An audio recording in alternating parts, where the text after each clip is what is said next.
Salah satu sebab kemenangan Pramono Rano di Pilgub Jakarta yang tak diungkapkan secara terang-terangan, tapi dilakukan secara serius dan langsung dilakukan oleh Pramono Rano adalah bagaimana caranya mencegah agar Megawati tak turun berkampanye seperti halnya Jokowi. Sebab konsultan politik seperti Yunarto Wijaya tahu persis bahwa kalau Megawati sampai turun maka lebih banyak mengurangi suara ketimbang menambahnya.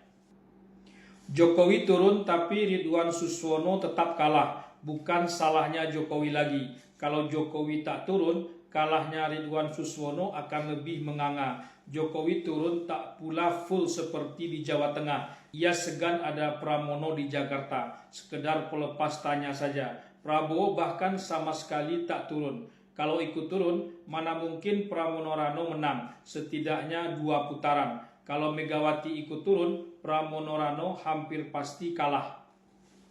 Bukti Megawati bukanlah tokoh pendulang suara atau vote getter bisa dilihat dari 2 kali pilpres langsung yang diikutinya tahun 2004 dan 2009. Ia kalah jauh dari SBY, kendati ia di posisi petahana. Pesona Megawati, baik saat berbicara di atas panggung maupun berada di tengah pemilih, tidaklah menarik orang yang tadinya tak memilih jadi memilih, tapi bisa justru sebaliknya, orang yang tadinya akan memilih jadi mantap untuk tak memilih. Tapi harus diakui, bukan pendulang suara bukan berarti pengaruh Megawati bisa diabaikan begitu saja. Ia tetap sentral dalam perpolitikan Indonesia sejak masa Orde Baru hingga sekarang. Keturunan langsung dari Bung Karno salah satu faktor, tapi hanya karena satu faktor itu saja tanpa ada faktor lain dari dalam dirinya, tak mungkin juga. Anak Bung Karno banyak tapi hanya dirinya yang menjulang. Ia tak tergantikan di PDIP sampai sekarang. Kalau PDIP bukanlah partai besar, maka Megawati akan sama dengan anak-anak Bung Karno lainnya. Artinya, ia tak akan berpengaruh. Sikapnya yang nyaris tak terlihat bersahabat dengan banyak tokoh penting di Republik ini tak akan banyak dipedulikan. Tapi karena PDIP adalah partai besar, apapun sikap Megawati, ia tak tegur sapa dengan Gus Dur, berkonflik puluhan tahun dengan SBY, marah dengan Jokowi, selalu menjadi perhatian publik. 6 kali pemilu sejak era reformasi, PDIP menang sebanyak 4 kali. Pemilu 1999, 2014, 2019, dan 2024 kemarin. 1 kali pemilu di urutan kedua tahun 2004 dan 1 kali pemilu lagi di urutan ketiga tahun 2009. Sosok Megawati tidak saja kontroversi pada saat kalah, saat menang pun ia tetap kontroversi. Presiden Republik Indonesia dikatakan sebagai petugas partai itu pada saat ia menang. Saat kalah, ia malah tak mau bertemu dengan presiden.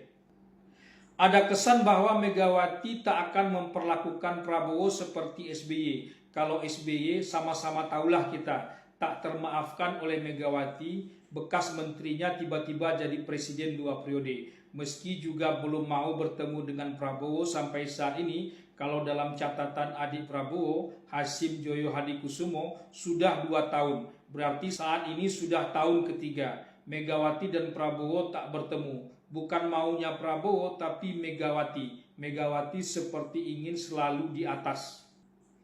Pengakuan Megawati bahwa ada yang ingin dibuatkan lagi nasi goreng, tapi ia belum mau karena anaknya banyak yang kalah. Kalau yang dimaksud ini adalah Prabowo, maka betapa mulianya hati seorang Prabowo masih saja mau bertemu dengan Megawati meski ia seorang presiden. Secara tak langsung, pengakuan Megawati itu agak merendahkan posisi seorang presiden, meski ia katakan tak pernah bermasalah dengan Prabowo. Prabowo nih, orang mikir saya sama dia itu, wah kayaknya musuhan atau enggak. Padahal dia senang saya masakin nasi goreng. Udah lama ada yang ngomong, Bu, ada yang udah minta nasi goreng. Minta nasi goreng. Lo aku lagi mumet, anak-anakku banyak yang nggak jadi.